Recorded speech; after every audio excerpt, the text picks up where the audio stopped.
I want to show a couple of videos from last night. The first one is RFK, and he's basically talking crap about the monitors, the moderators. I'm sorry, from ABC. Go ahead, Nat, play it.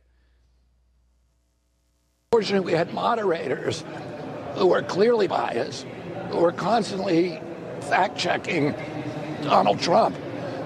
None of these kind of whoppers that the vice president was saying, and none of her failure to really explain that, answer that first question, that very, very critical first question. They simply sat there on the sidelines and allowed that to pass.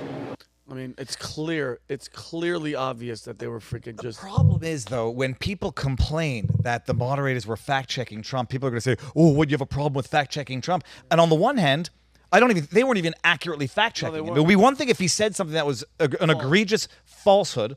Yeah. But they were commentating on it, and they were debating the issue with him. And it was a debate. So they either don't do it as they agreed to do under the terms of the debate, or you do it with both, and you have something like a Joe Rogan back and forth exchange. It was one-sided to the point where it was unfair, and their fact checks were false. When Trump made the comment about the Haitian aliens eating pets or eating animals, which is true. Wait, it's at the very least unconfirmed. I appreciate there's some false stories going around, like the woman who ate the cat. By no means was Haitian or Haitian immigrant, apparently.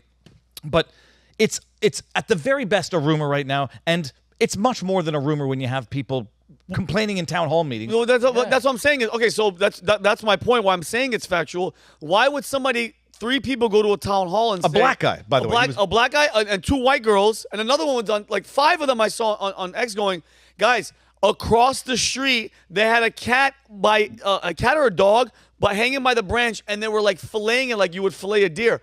Who randomly just starts making up stories like that? The town of Springfield, Ohio, has a estimated population of 60,000? 58,000. 20,000 illegal, TDS, Haitians, because they're having problems in Haiti, so they think they're not technically illegal because they're fleeing somewhere that's bad, and my heart goes out to them, but they're just dropping them off in the town. It's not fair for the town. It's not. You're putting a hardship on a small town, and the people are complaining. This is actually our next story that we'll get into after the debate coverage, but yeah, we'll get into back to RFK's point about them fact-checking.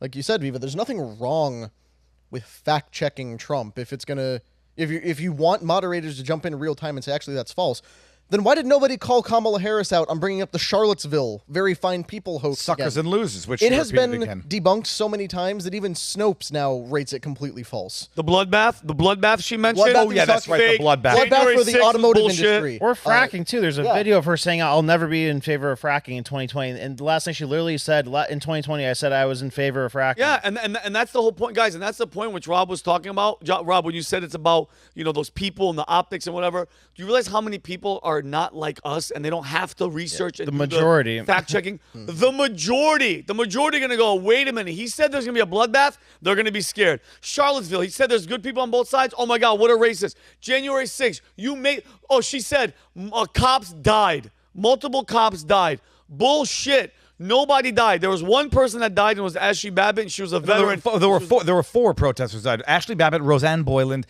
and I always forget the names of the other 2. Yeah. And then Brian Sicknick had a stroke the next day, which some say was related to physical exertion the day of. Whatever.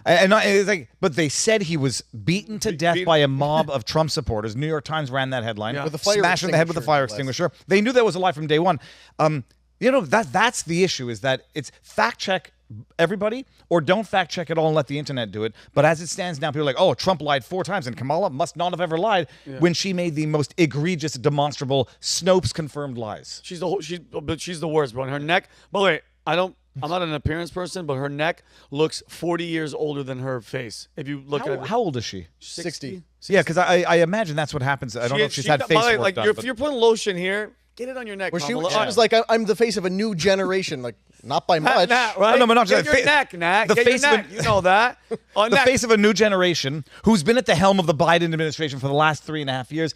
It's just rebranding of a turd and saying now it's gold. Yeah. But think about, she's just been riding things to success for years, whether it's Joe Biden's coattails or Willie Brown's Brown Willie.